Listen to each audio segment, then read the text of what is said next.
Cue the final bell. Welcome back to Charles Paris Mysteries.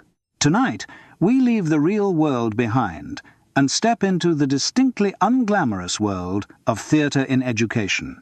It is a place where the coffee tastes like despair, where the props are held together by sticky tape, and where the only thing cheaper than the budget is the loyalty of the cast. This mystery is an affectionate homage to the style of Simon Brett, but the twist is entirely our own.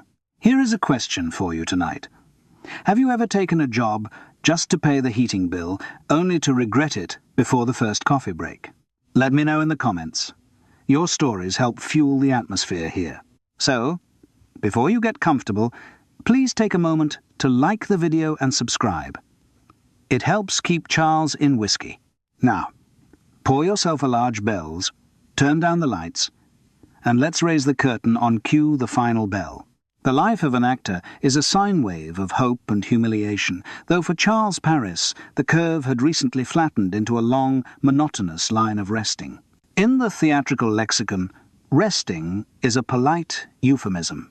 It suggests a period of voluntary recuperation, a creative hibernation from which the artist will emerge refreshed and ready to tackle Lear.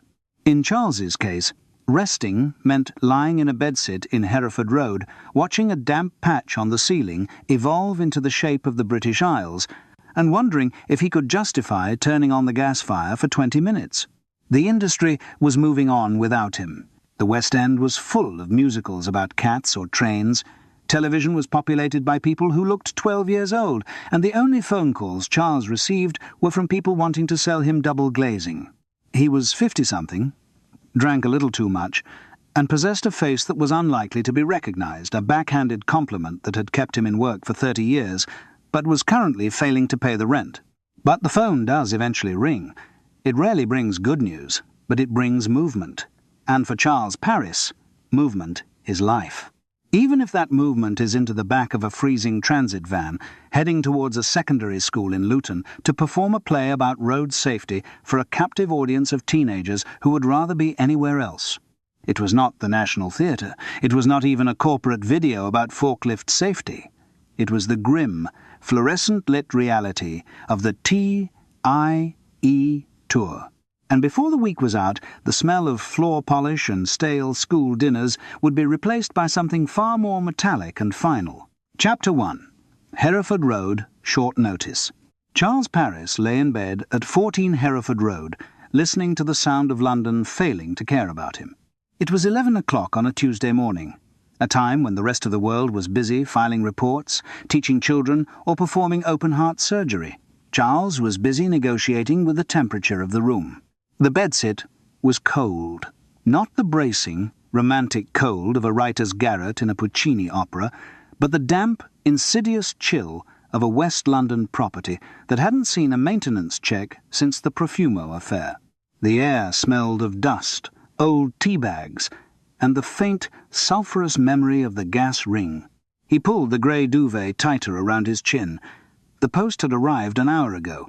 He hadn't picked it up, but he could identify the contents by the sound they made hitting the doormat, the heavy, authoritative thud of a bill, the lighter, slithering sound of a circular offering pizza deals he couldn't afford, and the complete absence of a script, a contract, or a fan letter.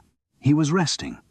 It was a state of being that felt less like leisure and more like a waiting room for a train that had been cancelled. The phone rang. It was a sharp, mechanical intrusion that made Charles jump. He stared at the device. It could be his wife, Frances, calling to ask if he'd remembered to send a birthday card to someone he'd never liked. It could be the bank manager, a man whose voice had taken on a tone of weary disappointment over the years. Or, just possibly, it could be work. Charles picked up the receiver. "Charles Paris," he said, injecting a note of busy professionalism into his voice, as if he had just stepped out of a meeting with Spielberg. "Charles! Dear boy!" The voice was wheezy, frantic, and layered with false bonhomie. It was Maurice Skellern. "Hello, Maurice," Charles said, his heart sinking and rising at the same time. "To what do I owe the pleasure?" "Lunch, Charles. Lunch. I have a proposition. Can you get to the impossible little Italian place on Dean Street by 1? The one with the rude waiters?" "I'm actually quite swamped with," Charles began, looking at the damp patch on the ceiling. "Nonsense. It's urgent. A crisis, Charles. And where there is crisis, there is opportunity. 1 o'clock. Don't be late." The line went dead. Charles sat up.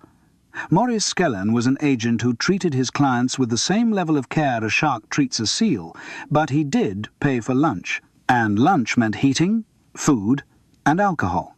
Charles climbed out of bed and began the complex archaeological dig to find a clean shirt. The restaurant was one of those Soho establishments that traded on its rudeness. It was noisy, cramped, and smelled of garlic and expensive cologne. Maurice Skellan was already seated at a corner table, looking like a badger that had been forced into a suit. He was wiping his forehead with a napkin and signalling frantically for a waiter. "Charles, you look rested," Maurice said, his eyes scanning the room for anyone more important. "Sit, sit." Charles sat. He felt the familiar blend of affection and contempt for his agent. Maurice was useless, greedy, and morally flexible, but he was a link to the industry. "A drink?" Maurice asked, not waiting for an answer. "Waiter, 2 gin and tonics, large, and bring the menus." Charles didn't argue. The first sip of the G&T, when it arrived, was like an electric current jump-starting a cold engine. He felt his shoulders drop 3 inches. "So," Charles said, "what's the crisis?" Maurice waved a hand, dismissing the concept of crisis as a mere technicality. Not a crisis, really. An opening. A sudden vacancy in a high-quality touring production. "Touring?" Charles asked suspiciously. "Touring where? The #1 venues? Bath? Brighton? Manchester?" Maurice coughed and hid behind the menu. "It's a more grassroots tour, Charles. Vital work. Reaching the audiences of tomorrow. It's theatre in education, isn't it? It is a T-I-E. Company." "Yes," Maurice admitted, looking pained. "The Safety First Theatre Company. Very well respected in the educational sector." Charles sighed. T-I-E. It meant 6 a.m. Starts in a freezing van, changing in toilets that smelled of bleach, and performing to teenagers who would throw crisps at you if you lost their attention for a second. "What's the play?" "It's called Crash Course," Maurice said, regaining his enthusiasm. "A powerful piece about road safety.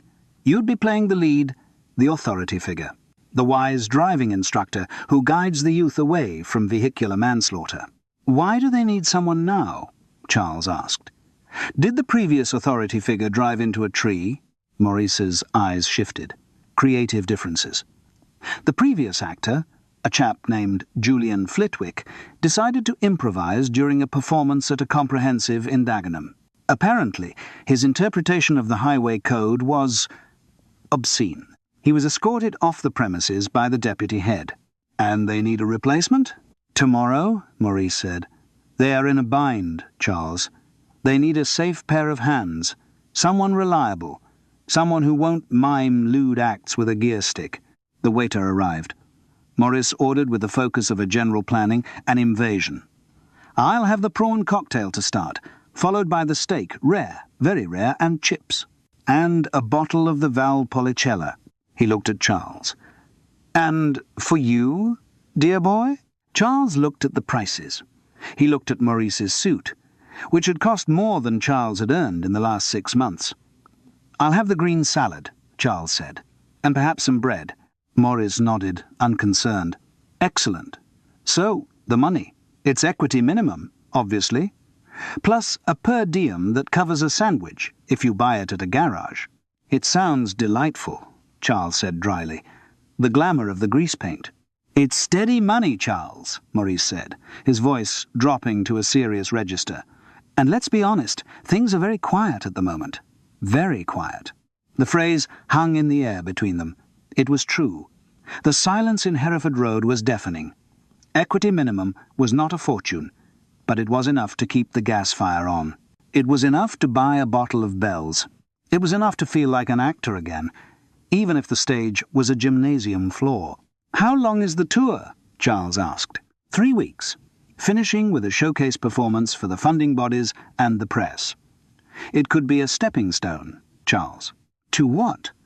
A role as a lollipop man in a soap opera? Work begets work, Morris said, attacking his prawn cocktail as soon as it landed. Say yes, Charles. I've already told them you're available. Charles watched Maurice eat. He thought about the cold bedsit. He thought about the unpaid bill on the doormat. Fine, Charles said. I'll do it. Good man, Maurice beamed. A piece of lettuce stuck to his lip. I knew I could count on you. You're a trooper, Charles. A real pro. The rest of the day was a blur of logistical panic. Charles had to travel to a community centre in North London to pick up the script, a stapled sheaf of papers that looked like it had been typed by a distracted monkey, and meet the producer. He spent the evening in Hereford Road, learning lines. It wasn't Shakespeare. It wasn't even good soap opera. The dialogue was a series of clumsy lectures disguised as conversation. Instructor: You see, Jason, the road is not a playground. It is a machine. And if you don't respect the machine will chew you up. Charles read the line out loud to the empty room. He tried it with a sombre gravitas. He tried it with a hint of menace. He tried it with a light, ironic touch. It sounded terrible every time. He put the script down on the stained laminate table. The heating was on, thanks to the coin meter, but the room still felt cold. He needed something to fortify himself. Something to bridge the gap between the actor he thought he was and the actor who was about to lecture 14-year-olds about seatbelts. He walked over to the small kitchenette. He reached for the bottle that stood on the counter like a faithful amber sentinel. "A large Bell's," he announced to the room. He poured the whiskey into a glass that had once held mustard. He took a long swallow. The burn was familiar, a warm embrace that promised that everything would be manageable. It was just theatre, he told himself. Just theatre, with fire exits clearly marked, and a distinct lack of dressing rooms. He took another sip. He was Charles Paris. He had played shouting peasants in the RSC. He had been a corpse in the Sweeney. He could be a driving instructor in a school hall. He drained the glass and poured another. Tomorrow the van awaited. Tomorrow the humiliation would begin in earnest. But for tonight he was resting. Chapter 2. Van Hall's Hostility. The following morning arrived with the sort of grey, aggressive bleakness that makes staying in bed feel like a moral imperative. Charles Paris, however, was a professional. Or at least, he was being paid to resemble one. He arrived at the designated rendezvous point, a cracked concrete car park behind a defunct cinema in Acton, at 6:30 a.m. He was looking for a theatre company. What he found was a white Ford Transit van that had clearly seen active service in several minor conflicts. Rust bloomed along the wheel arches like a skin condition, and the words "Safety First Theatre Company" were stenciled on the side in a font that suggested panic rather than precaution. Standing beside it were 5 people who looked as if they were waiting for a firing squad. Charles Paris? The speaker was a man in a duffel coat who vibrated with the manic energy of the underfunded. This was Baz, the director. He had wild hair and eyes that burned with the terrifying conviction that theatre could change the world, provided the world was a gymnasium full of bored teenagers. "That's me," Charles admitted, clutching his overnight bag. "Great. You're late. Well, 2 minutes early, but we like to be 5 minutes early. I'm Baz. This is the troupe." He gestured to the lineup. There were 2 young actors, Jason and Chloe, who possessed the glowing skin and blinding earnestness of recent drama school graduates. They looked at Charles with a mixture of pity and suspicion. To them, he was a ghost of Christmas future, a warning of what happened if you didn't get an agent by 25. Then there was Sam, the stage manager. She was dressed entirely in black combat gear and was currently duct-taping a wing mirror back onto the van with a grim competence that suggested she could also duct-tape a human mouth if required. Finally, there was Gavin, the producer and company manager. Gavin wore a suit that was too shiny for 6:30 a.m. and clutched a clipboard as if it contained the nuclear codes. He had the dead, flat eyes of a man who spent his life filling out grant applications for the Arts Council. "Right," Gavin said, checking his watch. "Load in.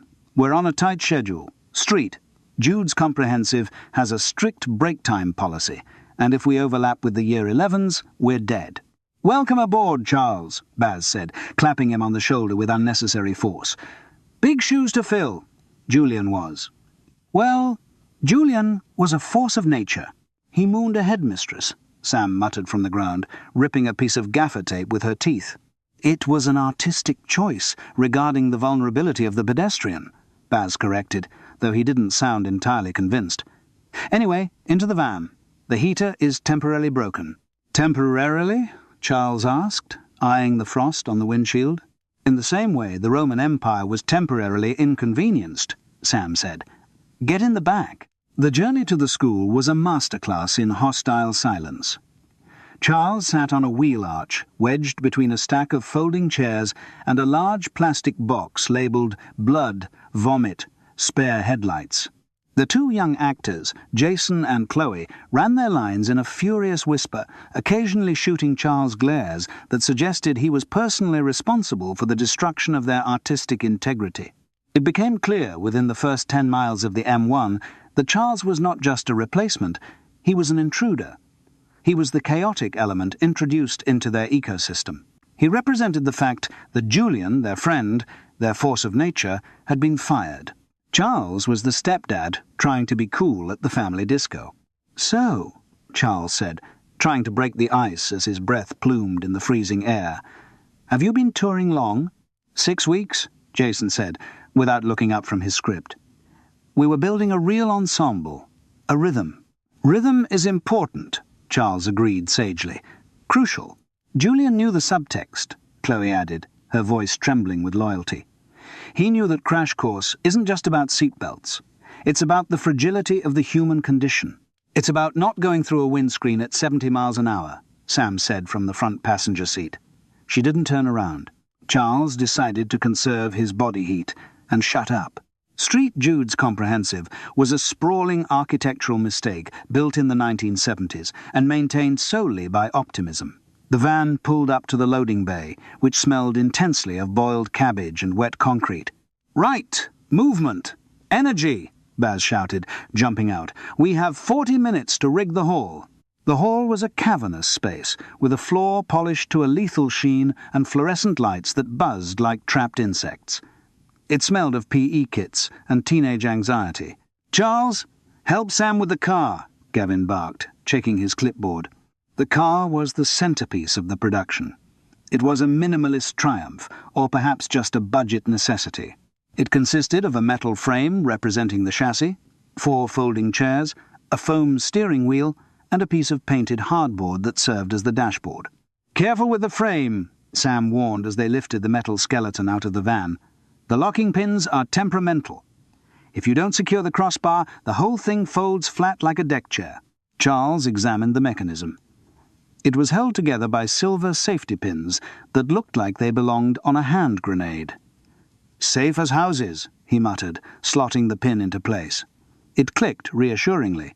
Okay, let's run the transition, Baz yelled, clapping his hands.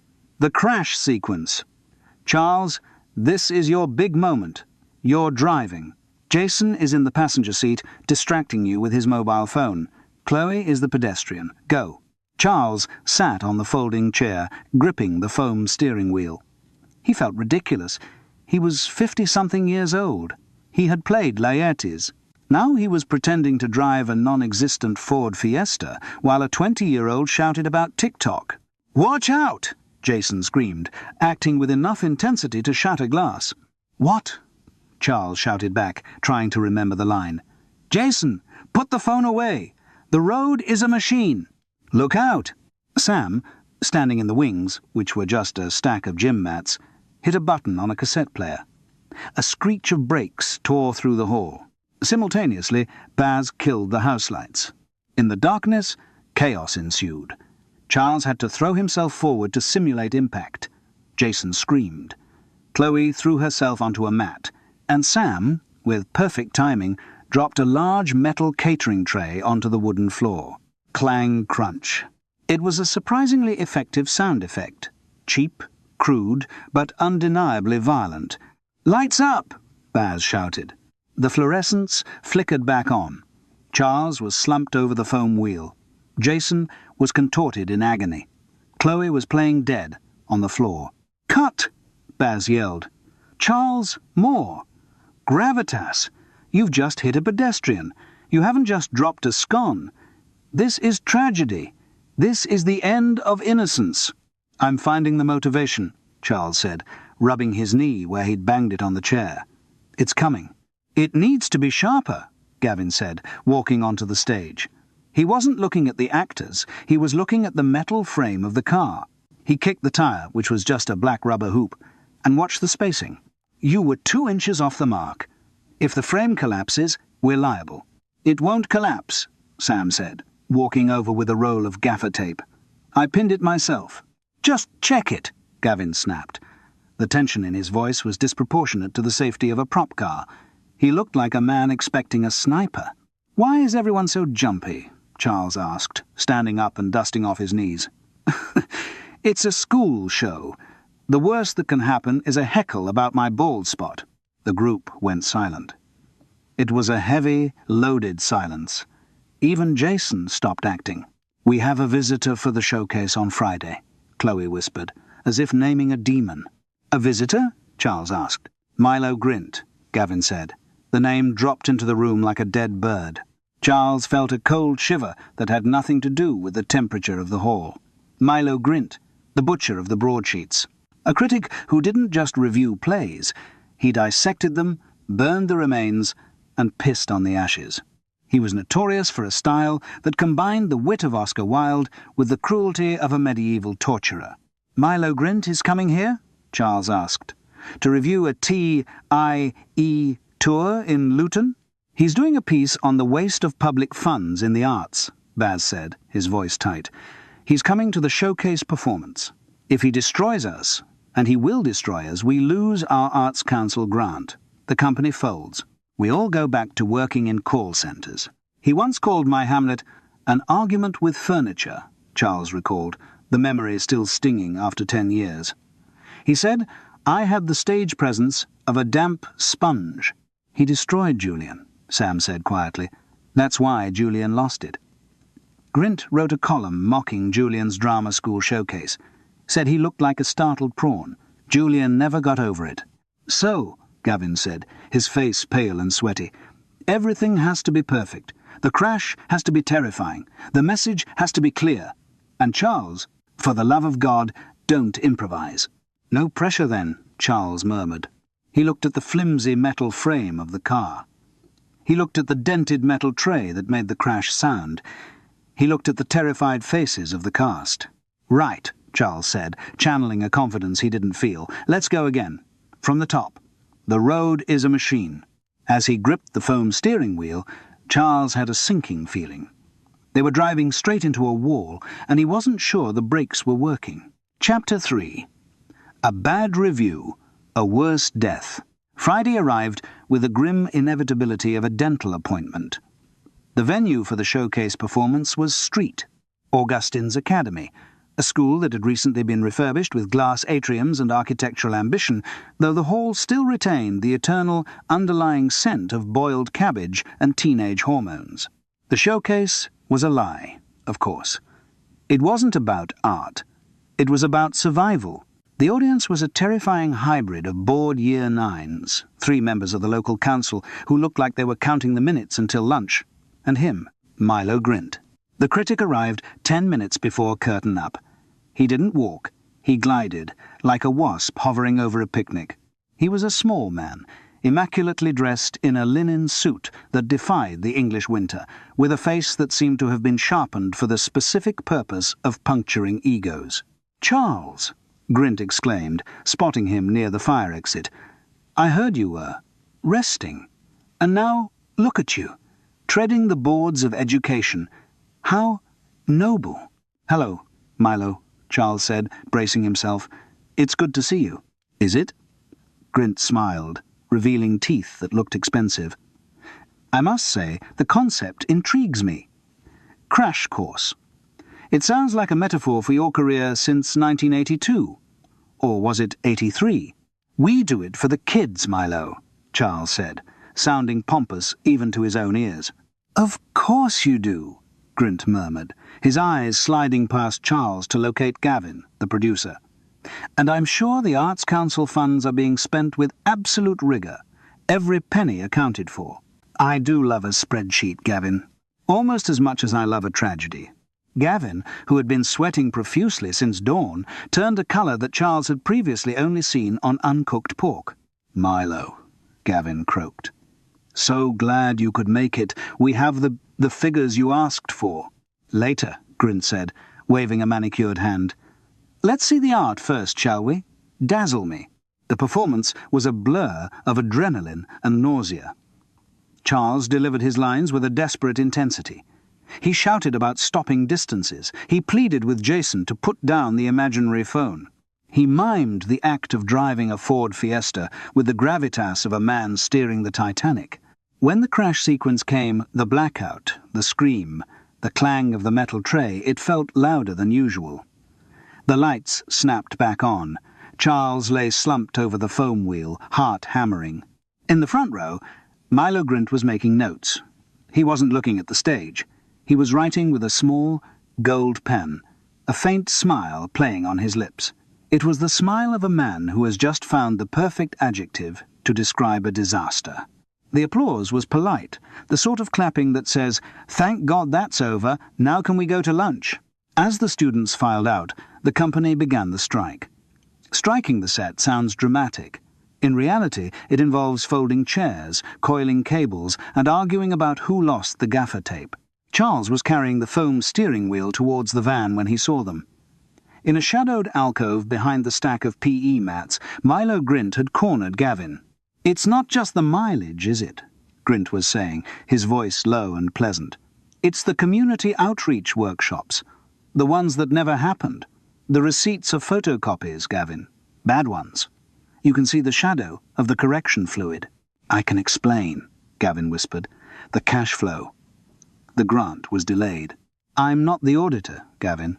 I'm a critic, and I think my review will be comprehensive. I'll mention the acting, of course, but the financial creativity, that will be the headline.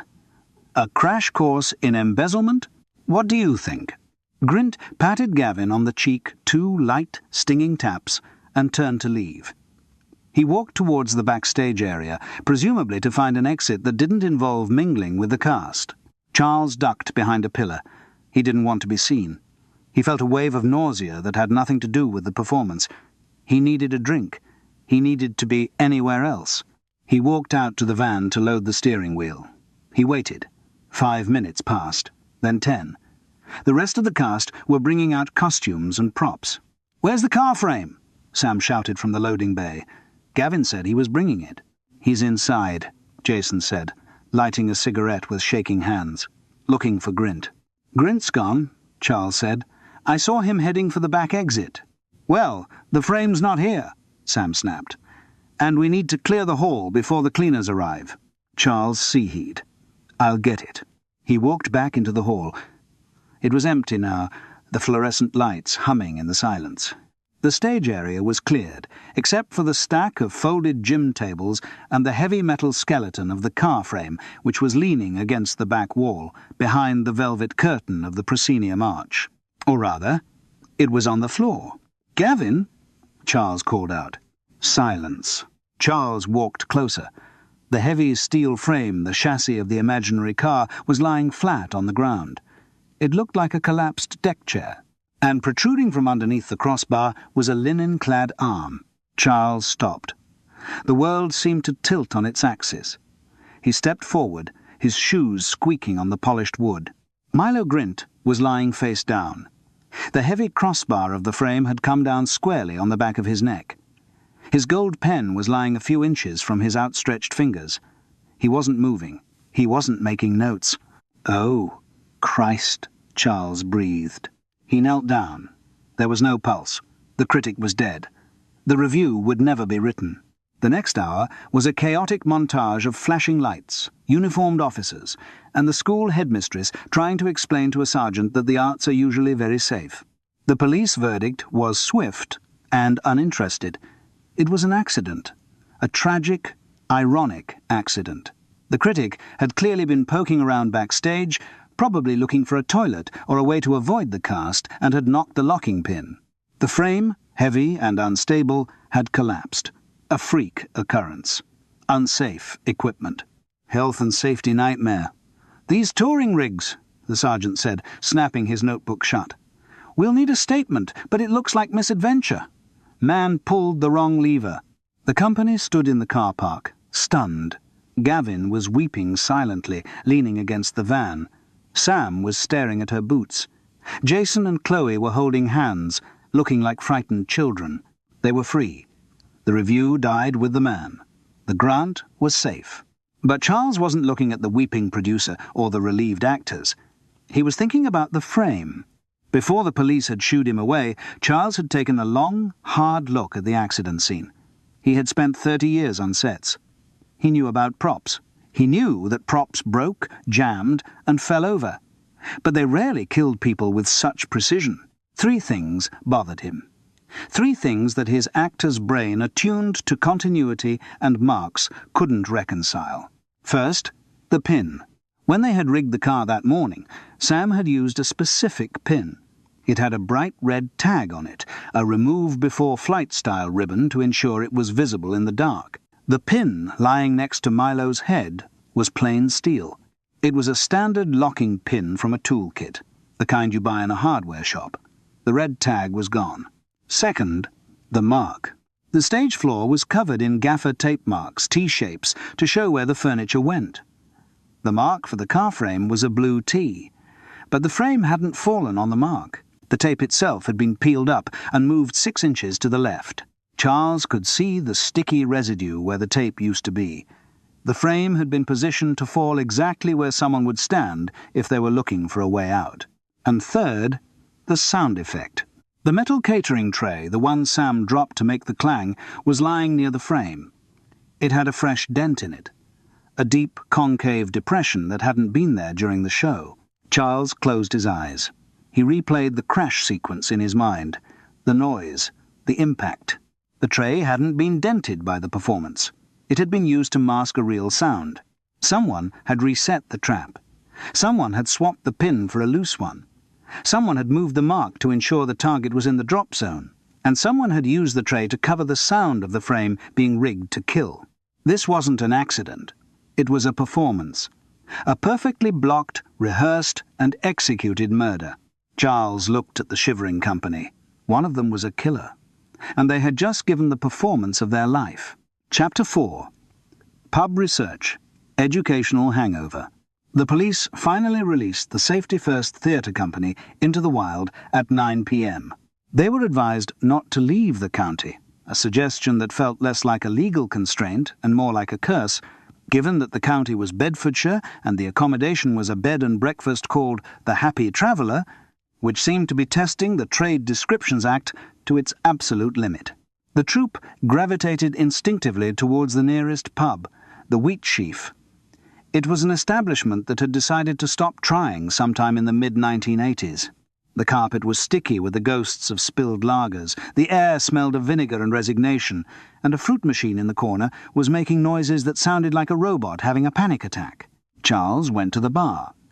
It was a reflex action, born of 30 years of navigating theatrical disasters.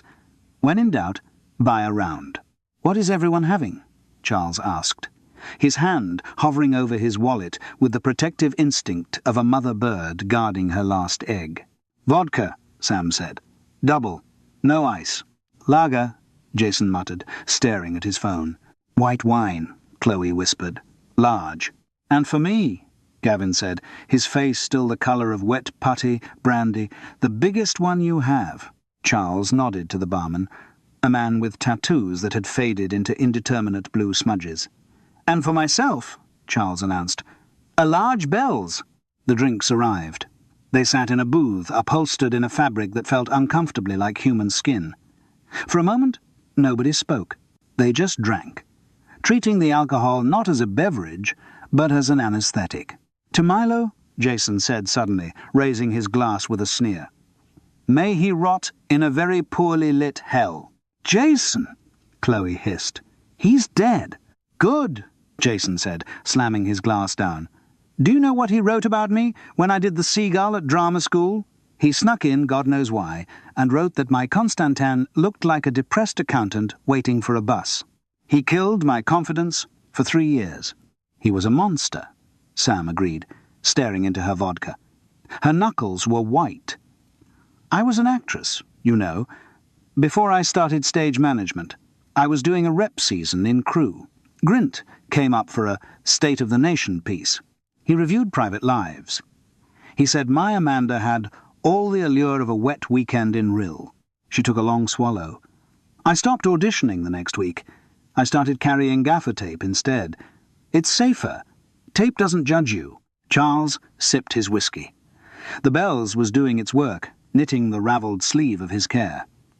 He looked at Gavin. The producer was sweating again, despite the pub being freezing. "He was going to ruin us," Gavin murmured, more to his brandy glass than to the group. "He had the files, the mileage claims, the workshops we billed for but never ran because the van broke down." "He was blackmailing you?" Charles asked gently. Gavin looked up, eyes wide with terror. "He said he'd trade a good review for information. He wanted to know about the Arts Council grant. He said if I didn't give him the ledger, he'd write that we were defrauding the public purse. Which, well, it's a matter of interpretation, isn't it? Is it fraud to claim for a workshop if you intended to do it?" "Yes," said Sam flatly. "It is." "He was going to shut us down," Gavin whispered. "End the company. I've put 10 years into safety first. It's my life." Charles leaned back. The motives were hanging in the air like cigarette smoke. Vengeance for a destroyed ego. Sam, a career terminated by a cruel phrase. Gavin, financial ruin and prison. It was a classic theatrical setup. Everyone had a reason to drop a car frame on the critic, but only one of them had the technical knowledge to rig the pin. "You know," Charles said, feeling the whiskey unlock his tongue, "theatre is a cruel mistress, but it is also a moral force. We are the unacknowledged legislators of the world. We hold a mirror up to nature. Even here, in Luton, we are carrying the torch of—" He stopped. He had tried to cross his legs for emphasis, to strike a pose of intellectual authority.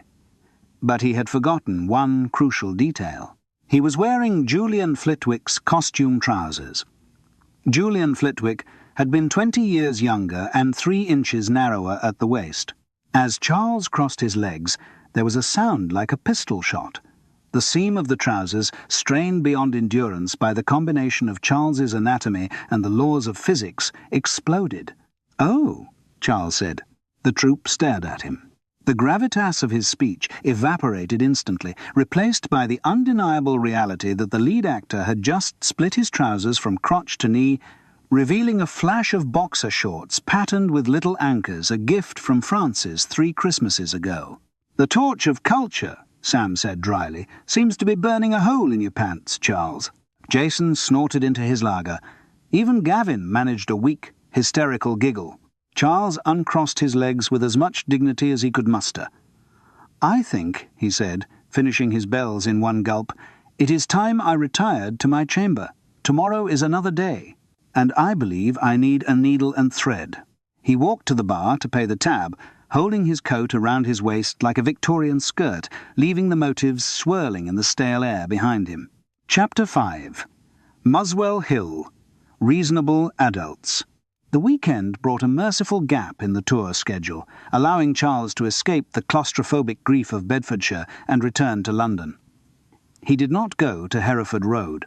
The bedsit, with its peeling wallpaper and accusing silence, was no place to process a murder.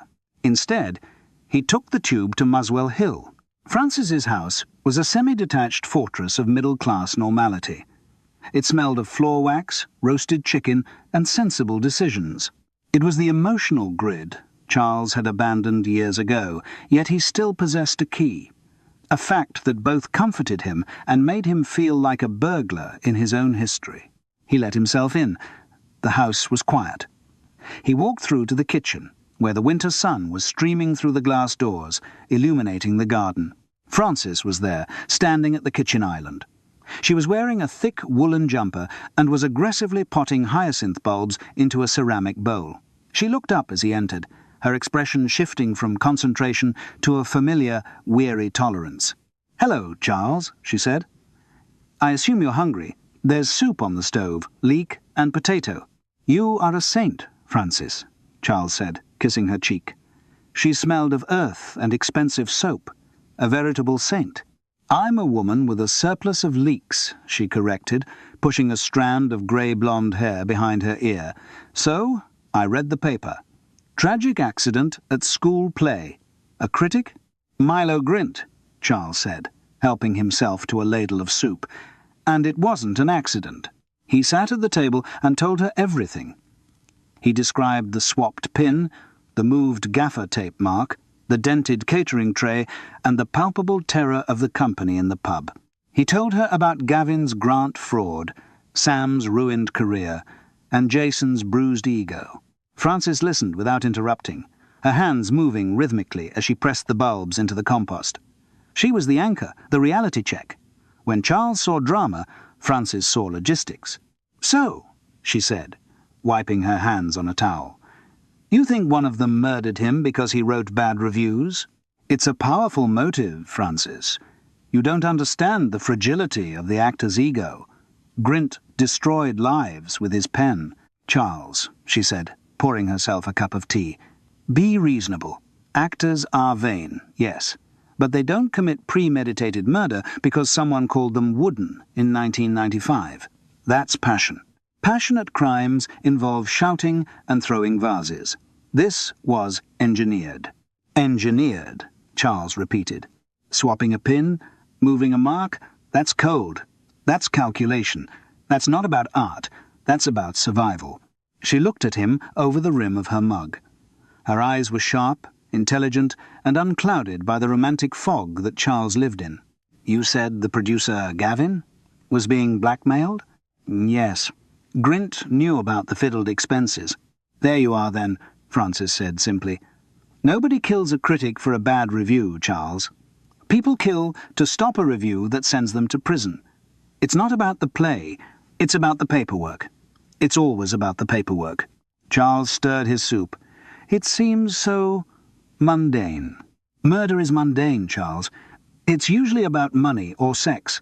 And since Milo Grint doesn't sound like a romantic prospect, I'd bet on the money." She paused. "By the way, David is coming for dinner tonight. He's taking me to the opera afterwards." The name landed like a stone in the soup. David, the school inspector. The man who was everything Charles was not, solvent, reliable, and capable of owning a suit that fit. "David," Charles said, feeling the familiar prickle of jealous arrogance. "How nice. I suppose he'll want to talk about Ofsted reports." "He's very good company," Frances said, her voice cooling by several degrees. "And he doesn't arrive with a bag full of dirty laundry and a murder mystery." "I didn't bring laundry," Charles protested weakly. "No. But you brought the chaos. You always do."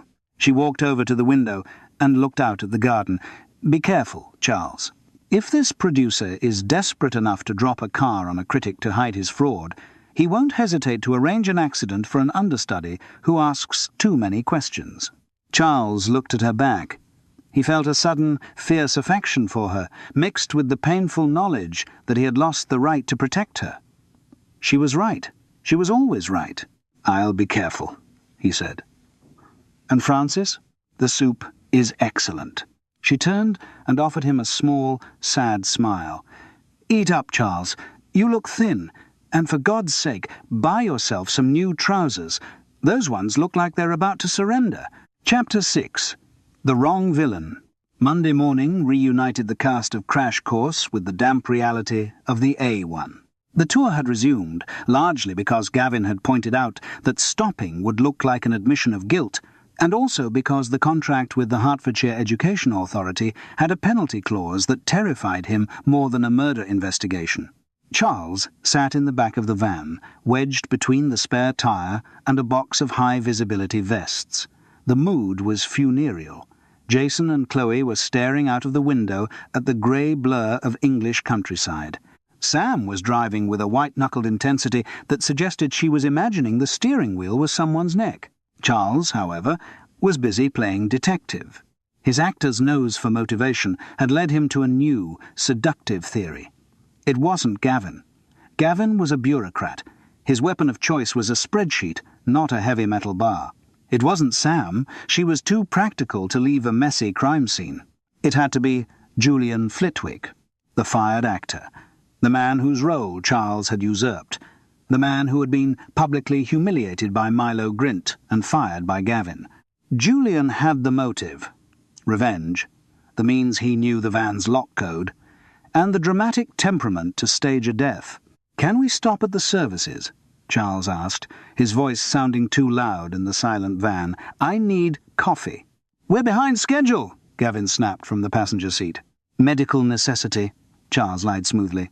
"My blood sugar. I'm feeling faint. You wouldn't want the authority figure to pass out during the seatbelt demonstration, would you?" Sam swerved the van into the slip road for the South Mimms services with a violence that threw Charles into the box of vests.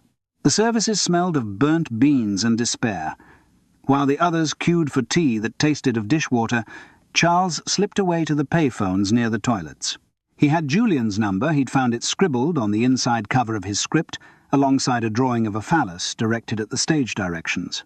He dialed. "Hello?" The voice was thick, possibly with sleep, possibly with gin. "Julian? It's Charles Paris." "Paris?" A snort. "The scab? The man in my trousers? What do you want? To ask how to play the emotional truth of a roundabout?" "I want to talk about Milo Grint," Charles said quietly. There was a silence on the line. A long, heavy silence. "I'm at South Mimms," Charles said. "I saw your car in the car park. A distinctively battered Fiat Punto, isn't it?" It was a bluff. Charles hadn't seen a Fiat Punto since 1998. "You're hallucinating," Julian said, his voice rising in pitch. "I'm in London. I'm meeting my agent. I saw you, Julian. You've been following the tour. You were at Street Augustine's on Friday, around the back, near the loading bay." I wasn't," Julian stammered. The bluster collapsed. "Look, meet me. Round the back of the petrol station. 5 minutes. Don't bring the others." Julian Flitwick looked like a man who had been sleeping in his car, which, as it turned out, he had. He was wearing a coat that looked like it had been involved in a fight with a badger, and his eyes were red-rimmed. "I didn't kill him," Julian said immediately, shivering in the wind behind the air pump. "I hated him. God, I hated him. He called me a facial expression in search of a role. But I didn't kill him." "You were there," Charles said. "You knew the set. You knew the props." "I was there to steal the ledger," Julian hissed. "Gavin's red book, the one with the real accounts. I was going to blackmail Gavin to get my job back, or at least get my severance pay." "So you were backstage?" "I tried. The door was locked. Then I heard a crash, a proper clang. I thought Sam had dropped a lighting rig. I ran away. I saw the police cars later." He grabbed Charles's arm. "Charles, I'm an actor. I can't kill a critic. If I kill one, the others will never review me again. It's professional suicide." Charles looked at him. The man was pathetic, desperate, and shivering. He was a mess of petty grievances and unpaid rent.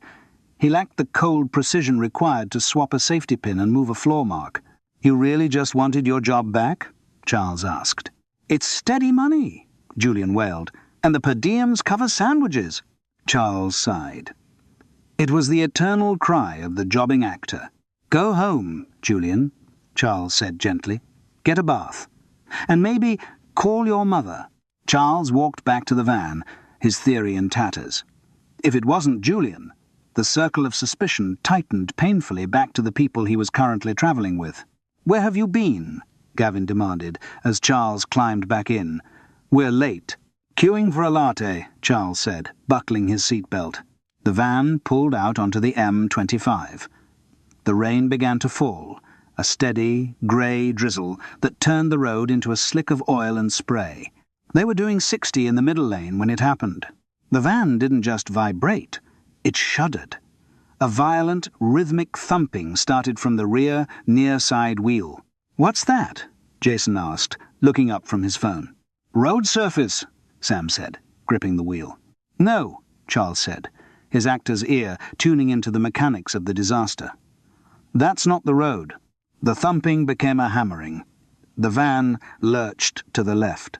"Steering's going!" Sam shouted, fighting the wheel. "Brakes! Brakes aren't biting!" The van swerved across the lane, cutting up a lorry that blasted its horn, a deafening, mournful roar. The world became a blur of grey tarmac and terrifying noise. "Hold on!" Sam screamed. She wrestled the van onto the hard shoulder, utilising the handbrake and a considerable amount of swearing. The vehicle skidded, fishtailed, and finally came to a halt in inches from the crash barrier. Silence. Absolute, ringing silence.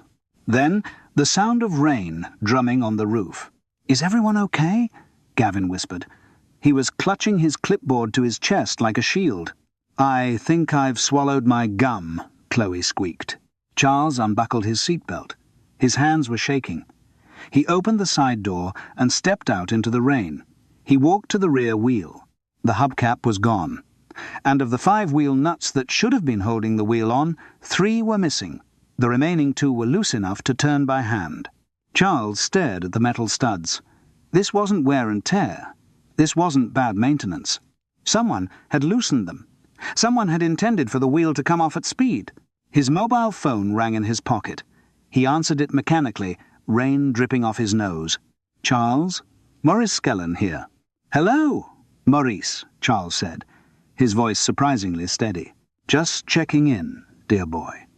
"Still alive?" "Yes," Charles said, looking at the sabotaged wheel. "But the reviews are mixed." "Good, good. Remember, my commission is 10% of the gross, not the net. Keep up the good work." Charles hung up. He looked back at the van. Through the rain-streaked windows he could see Gavin, Sam, Jason, and Chloe. One of them hadn't just killed a critic, one of them had just tried to kill the cast. The curtain hadn't fallen yet. Chapter 7.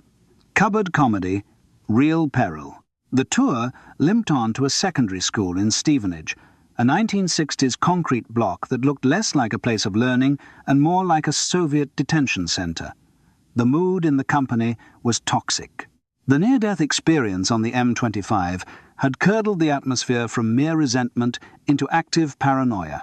While the RAC man had tightened the wheel nuts, shaking his head and muttering about criminal negligence, Charles had come to a chilling conclusion. The killer was methodical. They controlled the environment. They had access to the van, the props, and the schedule. It had to be Gavin, the producer, the man with the most to lose. If Grint exposed the fraud, Gavin went to prison. If the company survived, Gavin kept his grant. It was the simple, brutal arithmetic of the ledger. But Charles needed proof. During the lunch break, while the rest of the cast were in the canteen eating something that looked like grey lasagne, Charles feigned a creative need for solitude and slipped away. He knew Gavin kept his briefcase, the one with the red book Julian had mentioned in the makeshift office the school had allocated them.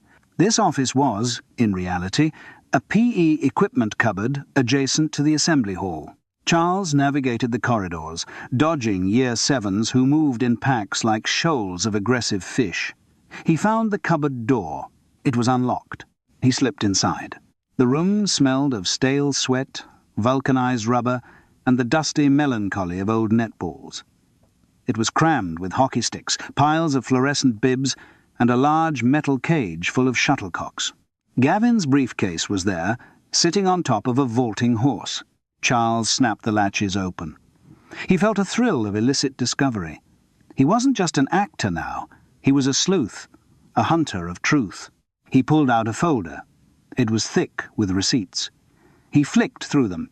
Petrol receipts, hotel bills, and then a series of invoices for community outreach workshops that were clearly faked. The signatures were all in the same handwriting, and the dates coincided with days the van had been in for repairs.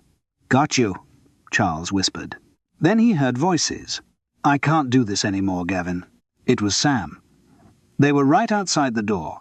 Charles froze. There was nowhere to hide. The room was 5 feet by 5 feet. "You have to," Gavin's voice hissed. "We're in too deep. If the police look at the van maintenance logs, they'll see I signed off on the wheel checks. You loosened them, didn't you?" Sam's voice was trembling. "You wanted to scare them, or worse." "I wanted to stop the tour," Gavin snapped. "If we crash, the tour is cancelled. Insurance pays out. We walk away. Grint's death. It's bringing too much heat." "Grint's death was your idea," Sam said.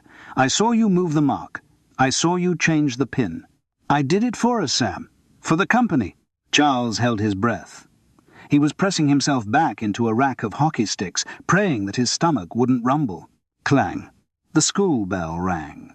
It was a deafening, electric shriek that seemed to vibrate through Charles's fillings. "Assembly," Gavin said. "We need to get to the hall." "What about the briefcase?" Sam asked. "Leave it. Nobody comes in here. It's safe." The footsteps receded. Charles exhaled, a long, shuddering breath. He had heard the confession. He had the proof. Now he just had to get out and call the police. He tried the door handle. It didn't move. He pushed. Locked. "Oh, wonderful," Charles muttered, trapped in a cupboard with a dozen hockey sticks and a confession. He rattled the handle. Nothing. Someone, probably a diligent caretaker responding to the bell, had locked the store. Charles looked around. There was a high window, painted shut. No exit there. But there was another door on the far side, half hidden behind a stack of gym mats. It likely led directly onto the stage in the assembly hall. He shoved the mats aside. He turned the handle. It opened. Charles stepped through and froze. He wasn't backstage. He was on stage. Center stage, to be precise, in the middle of the headmaster's address to 600 silent, uniformed students. The headmaster, a man in a gown who looked like a startled crow, stopped mid-sentence. "And that is why punctuality is the virtue of kings." And who is this? 600 faces turned to Charles. He was standing there, clutching a sheaf of stolen invoices, dusty from the cupboard, looking like a man who had taken a wrong turn on the way to the asylum. "Ah," Charles said, projecting to the back of the hall. "I am the ghost of Christmas past?" A ripple of laughter went through the students. "Mr. Paris." Gavin's voice came from the wings. It was low and lethal. "Get off the stage." Charles bowed deeply to the headmaster and backed away into the wings, clutching the evidence to his chest. He ran. He didn't stop to explain. He ran through the backstage corridor, looking for a phone, a teacher, a police officer, anyone. He turned a corner and collided with a solid wall of tweed. It was Gavin, and he was holding a heavy stage weight, a 10-kilo block of iron used to brace scenery. "Give me the folder, Charles," Gavin said. His face was no longer sweaty. It was calm, the terrifying calm of a man who has run out of options. "It's over, Gavin," Charles said, backing away. "I heard you. I have the receipts. I can't go to prison, Charles. I have a mortgage. I have a subscription to the National Trust." Gavin stepped forward, raising the iron weight. "This will be another accident," Gavin said. "A tragic fall. Clumsy actor trips in the dark. Head trauma." Charles looked around. He was in the prop store. There were no weapons, just the crash course set, the foam steering wheel, the folding chairs, and the metal tray. Gavin lunged. Charles did the only thing 30 years of physical comedy had prepared him for. He dropped. He threw himself to the floor, rolling sideways.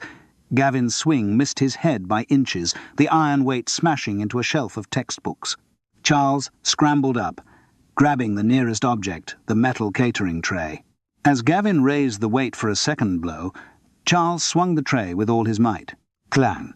He hit Gavin squarely in the face. The sound was magnificent, the same discordant crash that signalled the death of the pedestrian in the play.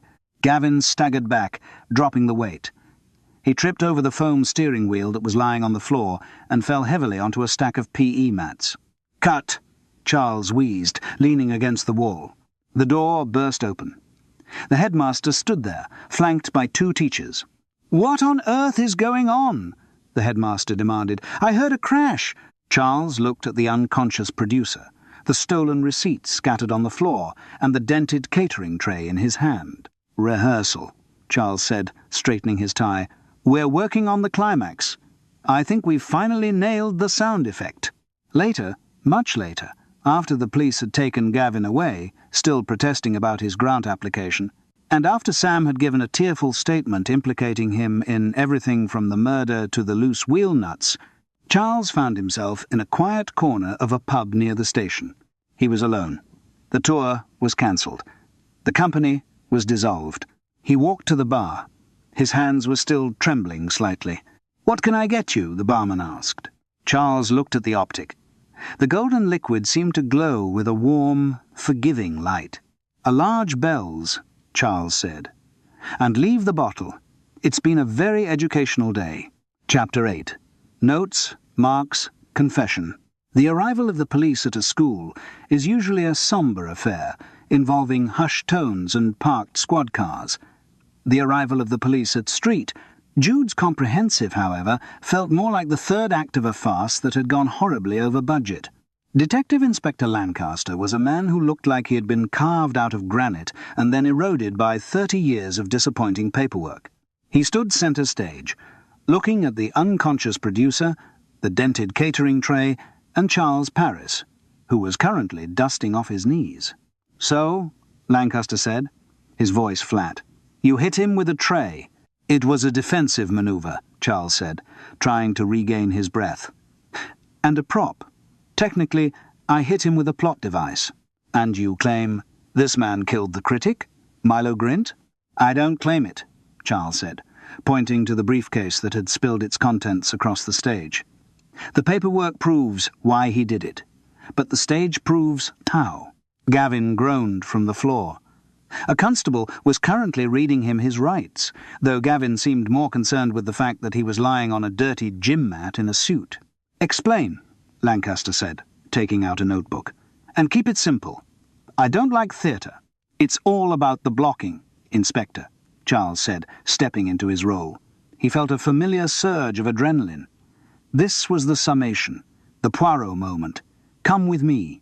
He led the inspector and a sullen-looking Gavin, now handcuffed, to the side of the stage where the fateful car frame had been stored. "Murder," Charles began, "is often improvised. But this one was rehearsed. It required 3 elements: a cue, a mark, and a prop." Charles pointed to the floor. "First, the mark. Look at the gaffer tape. You see the residue? The T-shape for the car frame was moved, 6 inches to the left. Why? To ensure that when the frame fell, it wouldn't just hit the floor. It would hit anyone standing in the safe zone near the exit." Lancaster squinted at the floor. "Okay. Someone moved the tape. Second," Charles continued, enjoying himself now, "the pin. The locking pin that holds the frame upright. When we rigged it, Sam, our stage manager, used a safety pin with a red 'Remove before flight' tag. High visibility. Impossible to miss. He turned to the property box that the police had seized from the van. But the pin found next to Milo's body was plain steel. A standard toolkit pin. Someone swapped them. They removed the safe pin and replaced it with a loose one that would slip out with the slightest vibration." "And the vibration?" Lancaster asked. "The catering tray," Charles said, gesturing to the dented metal sheet he had used as a weapon. "The crash sound effect. The killer needed to mask the sound of the frame falling. They needed a loud noise to cover the clatter of the mechanism failing. That's why the tray was dented before today. It had been used once already, to cover a murder." Gavin, who had been staring at his shoes, suddenly looked up. "It was for the company," he shouted, his voice cracking. "Do you have any idea how hard it is to get Arts Council funding?" "Do you?" The outburst silenced the hall. Even the headmaster looked shocked. "He was going to ruin us," Gavin spat, the tears mixing with the dust on his face. "Milo grinned. He sat there, in his linen suit, and told me he'd expose the mileage claims. He wanted the ledger. He wanted to close us down. 10 years of work. 10 years of bringing culture to places like this." He gestured wildly at the scuffed gymnasium walls. "So you dropped a car on him," Lancaster said, unimpressed. "I saved the tour," Gavin insisted, as if this were a valid legal defense. It was a simple plan, a tragic accident, unsafe equipment. The company would claim on the insurance, the investigation would be brief, and Grint's review would never be published. It was perfect. Except for the actor, Charles said quietly. Gavin looked at him with pure loathing. You were supposed to be a hack, a drinking, resting has-been. You were supposed to learn your lines and go home. I am a hack, Charles agreed, feeling a sudden, weary sadness. But I'm a hack who knows his props. And you, Gavin, have never understood that you don't mess with the prop table. Lancaster snapped his notebook shut. Right, that's enough. Get him in the car. As they dragged Gavin away, protesting that he had a meeting with the Regional Arts Board on Thursday, Charles looked down at the spilled briefcase. The red book lay open, columns of fake figures, phantom workshops, and inflated expenses. It was all so small. A man had died for a few £1,000s of grant money and a reputation that extended no further than a few regional newsletters. "Mr. Paris?" Lancaster asked, pausing at the door. "Yes, Inspector?" "Good spot with the pin. Maybe you should consider a career change. We're always looking for people who notice the details." "Thank you," Charles said, "but I have a calling. Besides, the uniforms are terrible." Chapter 9. Resting after assembly. The end of a tour is usually marked by a party, or at least a lukewarm gathering in a pub where everyone promises to stay in touch before immediately deleting each other's numbers. The end of the Crash Course tour was marked by a silence that was almost absolute. The van was impounded as evidence. The set was dismantled by the police. The cast, Jason, Chloe, and Sam, were driven away in a minibus arranged by the local authority, looking like refugees from a war that nobody had noticed. There were no goodbyes, just a series of awkward nods and the shared, traumatized look of people who had seen their employer try to bludgeon their lead actor with a stage weight. Charles took the train back to London. He sat in a carriage that smelled of damp upholstery and stared out at the darkening suburbs. He had been paid for 1 week. The second week's wages were in Gavin's frozen bank account, and the third week was a fiction that would never happen. He was going home with £40 in his pocket and a bruise on his shoulder where he had hit the floor. He arrived at Paddington in the rain. London didn't care. London was busy. The taxis splashed through puddles. The commuters rushed towards their warm homes, and the theatres of the West End were lighting up for the evening shows that Charles was not in. He walked to Hereford Road. The house was dark. He let himself in, collected the post, 2 more bills and a pizza flyer, and climbed the stairs to the bedsit. It was exactly as he had left it. The damp patch had not advanced, but it hadn't retreated either. The air was cold and still. The phone rang. Charles stared at it. He knew who it would be. He picked it up. "Charles!" Maurice Kellen's voice was bright, frantic, and completely impervious to reality. "I heard the news. A scandal, a murder, and you, in the thick of it. The press are sniffing around. I told the stage you were instrumental in the investigation." "I was," Charles said, sinking onto the bed. "I found the body. And the killer." "Marvellous publicity, dear boy. Marvellous. Now, obviously, the tour is, strictly speaking, over. And Gavin's assets are frozen, so the commission. Well, we'll waive that. I'm generous like that. You're a prince, Maurice." "But," Maurice continued, undeterred, "I have something else. A little voiceover job, dog food commercial. Requires a gravitas-filled bark. I thought of you immediately." "A bark? It pays, Charles. It pays." "I'll take it," Charles said. "Good man. Studio is in Soho, tomorrow at 10. Don't be late. And Charles?" "Yes?" "Things are looking up. I can feel it." The line went dead.